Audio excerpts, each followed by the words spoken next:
Hello and welcome, Mark Homer here. After claiming that the West was being hysterical, Vladimir has gone into the Ukraine. So lots of people have been asking us, what does this mean for inflation? What does it mean for house prices? What does it mean for interest rates? Well, I've had a quick look at this and I've sort of thought about what the implications are going to be for different areas of the country, for the London market, for the more regional markets, and what's likely to happen to interest rates. Clearly, this is a huge shock to the Russian economy. The ruble has been trading at something like 30% lower than it was a week ago.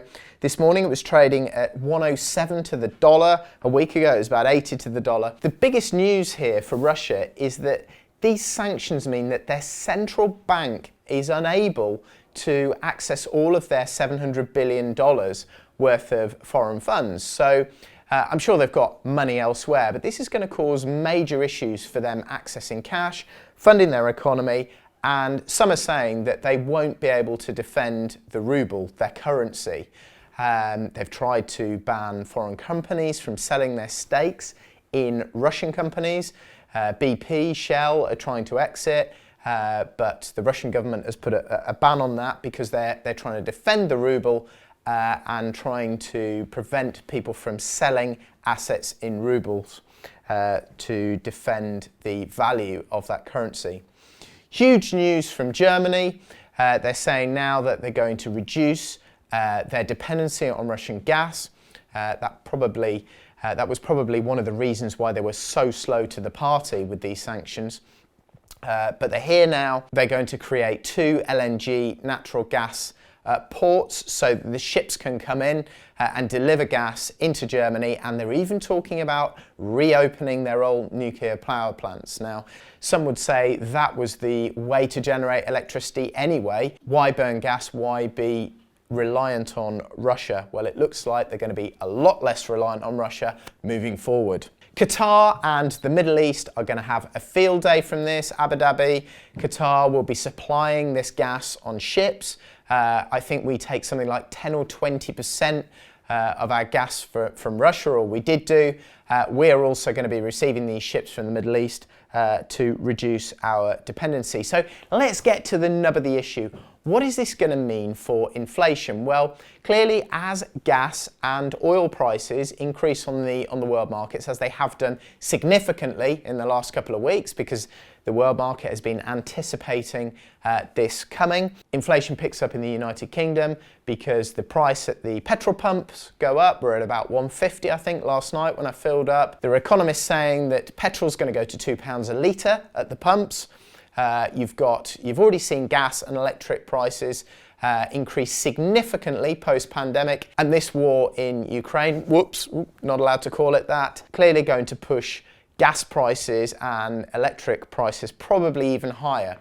As people come off the cap, there is a price cap which has been imposed by Ofgem, which delays the increases in your electricity and gas bills, but that only lasts about a year. So more and more people are going to be coming off the price cap, and they're going to feel those increased energy prices. It's going to go even further since Ukraine was invaded. Does that have a massive impact on inflation? When the Bank of England is determining what interest rates are going to be, the Monetary Policy Committee sits down and they look at one measure which actually strips out energy prices and also the cost of mortgages to look at core prices, excluding elements which can be more volatile. So on one measure, actually, this won't affect the inflation numbers that the Bank of England are looking at, but clearly this definitely has a wider impact on inflation. Energy prices are very important because they are the raw material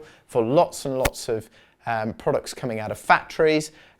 Transport, which almost all goods use transport, the cost of that transport gets added onto the price of the goods, and the cost of the transport, the biggest sort of percentage of the cost of the transport would be diesel or fuel, or maybe if you're using aircraft, you might have aviation fuel, avgas. All that stuff comes from gas and from oil. So there is going to be increased inflation after this invasion. Does that mean that interest rates are going up? Well, I've been looking at the 10-year gilt, which is the UK government's sort of central bond that they issue. Those gilt rates are very, very interesting. And generally speaking, as those gilts increase in value, the expectation is that interest rates will be lower. Now, just in the last sort of 3 days, the UK government gilt has increased significantly, and that UK government gilt solidifies all of the inflation and interest rate expectations, but along with that, it also encapsulates how much risk the market is willing to take. And at the moment, the market is running a little bit more scared than it was a week ago. Lots of stocks have been hit really hard. Barclay Homes has been hit really hard. Anything sort of supplying into the Russian market. I've seen Land Rover stop exporting cars to the Russian market. Clearly, the big oil companies have been hit. So more money is going into bonds. And as more money goes into bonds and the expectation is that there's a flight from risk, then that means economic growth could slow down. And that has a dampening effect or a negative effect on inflation. So all in all, is this going to make interest rates go skyward? I think it's pretty unlikely. There may be some effect, but at the moment this is reasonably contained. Clearly, if this kind of spread out and NATO imposed a no-fly zone over Ukraine and started shooting Russian jets down, which looks incredibly unlikely, and we all went to war with Russia, then all bets are off. But I think we're a very, very long way from that. And the likelihood of this sort of nuclear war that some of the tabloid newspapers are talking about is very unlikely at the moment. I think all sides are sensible enough at this stage not to go down that road. So what effect is that likely to have on house prices? Well, Russians are very active in the London property market, especially in West London. It has been clear that there has already been a slowdown since 2014. We had our Treasury increasing stamp duty up to 15% for some of these foreign owners or foreign-owned companies and trusts. In addition to that, we've had Brexit, which has also created an exodus from London along with the pandemic. So West London, has it done that well? Has the prime market done that well the last few years? Not really. It's estimated that something like 1,100 Russians own property in the UK, and the very broad estimate is there's about £1.5 billion worth of property owned by companies, trusts that are controlled by Russians who may be laundering money. I don't know how they quite get to that figure, because if they knew that it was being laundered, then I would have thought they would go after it. Sadiq Khan has been saying that we should be requisitioning these properties, a little bit similar to when Grenfell caught fire. Jeremy Corbyn and John McDonnell stood there and said that we should be requisitioning properties around London, or especially West London, that these nasty foreigners own, and sort of give them to people from Grenfell Tower. I don't think that's going to happen anytime soon. Surely you need evidence to requisition properties and start seizing them. That hasn't really impressed me very much. So if interest rates aren't going to move that much away from their current expected path, and it's looking at the moment, the market thinks that UK base rate goes to about 1.5%, the terminal rate of about 1.5–2% over the next 2 to 3 years, and most of the Russian owners or the owners of the entities that own these properties own properties in West London, and let's just assume that is a maximum of about 1,000 properties. I know they're disproportionately high in terms of their value. We've got 70 million people in this country that we know of, 30 million dwellings versus sort of 1,100 properties that these people own. So even if you kicked all the Russians out of London, which is not going to happen, and stop them buying properties, it'll have an effect, certainly in West London. But is it going to affect house prices regionally in the provinces across the rest of the country?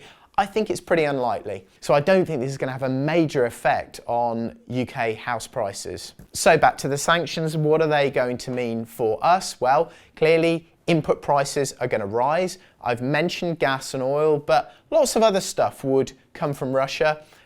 You might get steel, you might get wood, you might get other building materials that come out of Russia. Lots of sort of natural resources, and they go in as a raw material into factories in the West. If we're unable to buy those products from Russia and we have to source them elsewhere, there's going to be less supply and the prices of those products are likely to increase. Lots of those products would go in as building materials, so there may be another hit to the cost of building materials off the back of these sanctions. However, if some markets can still access those Russian markets, as the ruble has devalued so significantly and demand drops, you would imagine that Russian exports will become a lot cheaper. So that could be a benefit to some markets. I guess the Chinese will still be buying at a big rate straight out of Russia. They'll be producing their goods and then they'll be sending them over here. Not necessarily going to be cheaper to us, but their cost prices may reduce. So often these geopolitical, geo-economic events might look like they have a strong effect, but they often have a habit of balancing themselves out. Hence, interest rates and inflation, and especially foreign currency. The reason it does move like this, or one of the reasons it moves like this, is to make exports cheaper in a place where the currency is depreciating, which does have a positive effect for that economy. There's also lots of talk about getting all this dirty Russian money out of London. Yes, I'm sure they'll bring some lewd legislation, and I understand they're doing it now to find out where this money is and then sort of seize it or kick these people out. They've said this many times before, a little bit like building more houses and changing the planning system. I'd be interested to see how much political will there is to genuinely cleanse London of its dirty money. Reality is you're never ever going to be able to find all of it, and I just wonder whether the government deep down sort of think, well, it'd be a bit of an own goal, getting rid of all this money out of London. We're making lots of money out of it being invested in our sort of financial institutions and sort of trading and buying properties and all the rest of it. So there might be lots of talk about this, and I'm sure they'll do something. But the main reason for doing it is to sort of satisfy the population. It's for political reasons, but I wonder how far they'll actually go with that. Clearly, any businesses which are really focused on the London property market, Berkeley Homes, which has come off quite a bit, Savills has a sort of West London desk, and the likes of Foxtons, their shares have come off already.